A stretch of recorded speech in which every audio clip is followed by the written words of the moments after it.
Welcome to week 3 of Explore the Bible. We're continuing through the Gospel of John. Excited about the study today in John chapter 13. Before we go to that passage, be sure and subscribe if you haven't already. Like, comment, share this with other people. We appreciate that. If you've got any ideas, thoughts, or whatever, be sure and put those in.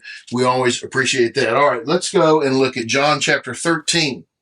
When he had left, Jesus said, "Now the Son of Man is glorified, and God is glorified in him. If God is glorified in him, God will also glorify him in himself, and will glorify him at once. Children, I am with you a little while longer. You will look for me, and just as I told the Jews, so now I tell you, where I am going, you cannot come.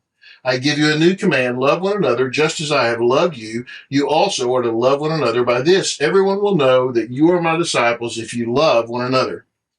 Okay, let me just say that in this passage that we're looking at, where we're going from 13 into 14, we really have some verses in there that are really common, popular ones that we like a lot, that we talk a lot about. This is one of those. This in 34:35, I give you this new command, love one another, right? Just as I've loved you. But I want you to know that around that is this beginning part. And the reason I think that the writers wanted to include this in this passage discussion is because this really kind of lays the groundwork for where we go, where we end up in chapter 14. I think we'll see that.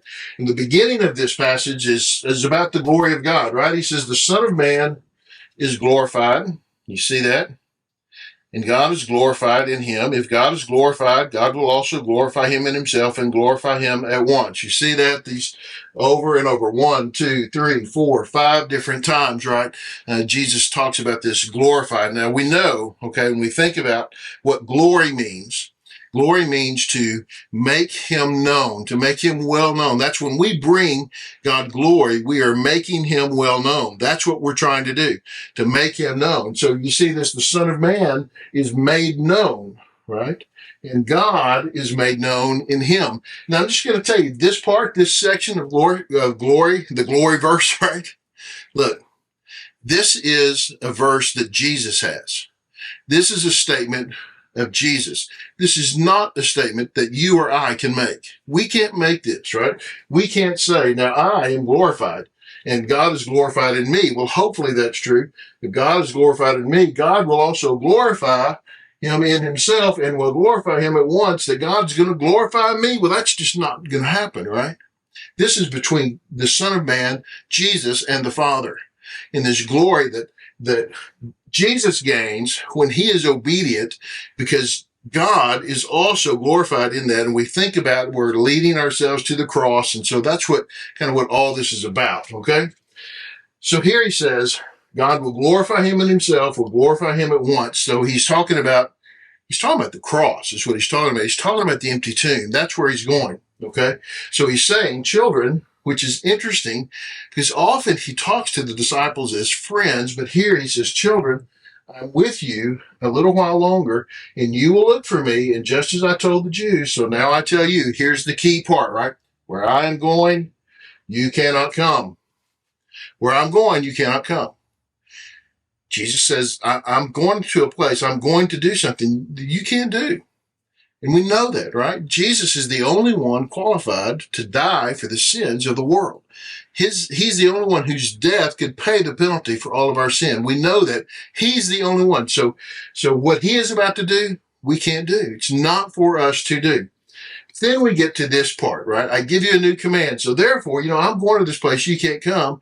So here's your command. Love one another. Just love one another. Just as I have loved you, you are to love one another. By this, everyone will know that you are my disciples if you love one another." And this is the verse we usually look at, right? This is the part of this passage that we spend a lot of time on. And y'all know this, right? This is not hard, I don't think. Well, it's not hard to understand. It may be hard to do, but it's not hard to understand. Love one another. Just love one another. Here's how people will know that we're followers of Jesus, if we love one another.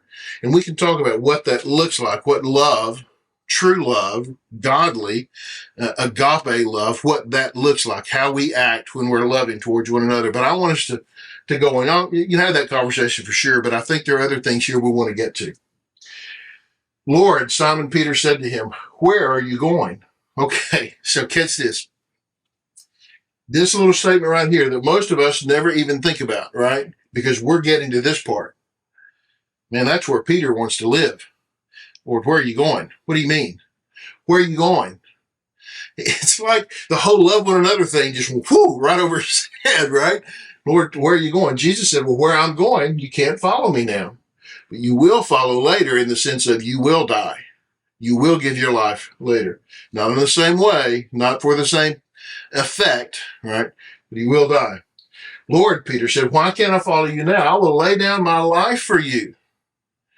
Jesus, what do you mean? I will follow you. I will lay my life down for you. And look what Jesus says. Will you lay down your life for me? Will you? And then, truly, I tell you, a rooster will not crow until you have denied me 3 times. This is the prediction of his denial. Peter grabs hold of this idea. I'll die for you, Jesus. And Jesus said, really? Will you? Because, before the morning, you're going to deny me 3 times. You're going to deny you even know me 3 times. Then we get to chapter 14, right? So often we read chapter 14 on its own, separated from chapter 13 and the discussion that's happening and what Jesus is talking about. Okay? We shouldn't. We should see it in context. That's important to see it in context. Don't let your heart be troubled. Believe in God. Believe also in me. In my Father's house are many rooms. You may have, King James, many mansions. If not, I would have told you. I'm going away to prepare a place for you. If I go away and prepare a place for you, I will come again and take you to myself so that where I am, you may be also. You know the way to where I'm going. So Jesus tells him, look, don't worry here. Don't worry. Don't be overly concerned and anxious about this. Don't let your heart be troubled. Right? You believe in God. Believe in me. Trust in me. Trust me. Right? I'm going to my Father's house. He has a place for you, and I'm going to prepare that place for you. Some people, just a quick little side note. We like that. In my Father's house are many mansions, right? I've got a mansion and all that. These old songs, if you haven't heard them. Right? But I kind of like this better because I don't want to live next door to the Father. I want to live in his house, right? I like the idea of living in his house a whole lot better than living down the street. I want to be with him, right? So in my Father's house are many rooms, right? I'm going to prepare a place, and I'm going to go away to prepare this place, but I'm going to come back, and I'm going to take you to be with me, right? So that where I am, there may you be also. Well, what a beautiful promise about eternity, right? Jesus has told them, remember this, he has told them back here, I'm going to a place you can't come. What I'm about to do, you can't do. But now he's telling them, where I'm going to come back and I'm going to take you to be with me, right? And you know the way to where I'm going, and they're stuck on this. Look at this. So then Thomas says, Lord, we don't know where you're going. How can we know the way? Should we go back here, right? Where Peter says, where are you going? Thomas says, how are we supposed to know the way? Because we don't even know where. You see how this is the kind of the continuation of this conversation from chapter 13? How can we know the way? And Jesus told him, and here's the verse we end up on, right? I am the way, I am the way, I am the truth, and I am the life. And no one comes to the Father except through me. Jesus says, I'm the way. What do you mean you don't know the way? You know me, and I am the way. I am the way for you. So how can you say you don't know the way? You know me. I am your way. And I love this because it's important sometimes that we think about what Jesus didn't say. Jesus did not say, I know the way, I know the truth, and I know the life. Jesus said, I am. This is that I am. Yahweh, I am that I am. I am the way. I am the way. You see, we don't agree with Jesus' philosophy of life or even his religious statements. That's not being a Christian. We give our lives to Jesus. He is the way. He is truth. He is life. He's not the one who tells us about it. He is it. we give our lives to him. And you can't come to the Father except through me. And there is some significance to that, isn't there? That we must go through Jesus. It's not just kind of near Jesus or beside Jesus or with Jesus. It is through Jesus. We have to go through him to get to the Father. This is the secret to life. This is where he's going. I don't know. Jesus, where are you going? Where are you going, Jesus? I don't understand it. Well, you know where I'm going, and you know the way. And Thomas says, we don't know where you're going. How can we know the way? And Jesus says, you know me. Go back here. Believe in God. Believe in me. Trust me. Give me your life, and I will take you there. This is hopefully helpful to you as you go through this.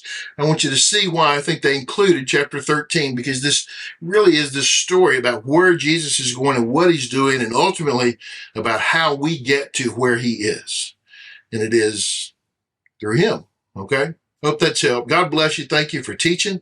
Appreciate all of you that do that. May God bless you for that. If you've got questions, put those in the comments. Answers, put them in the comments. Subscribe to our channel if you haven't. Like the video. Share it with others. We appreciate it when you do that, and we will see you next week.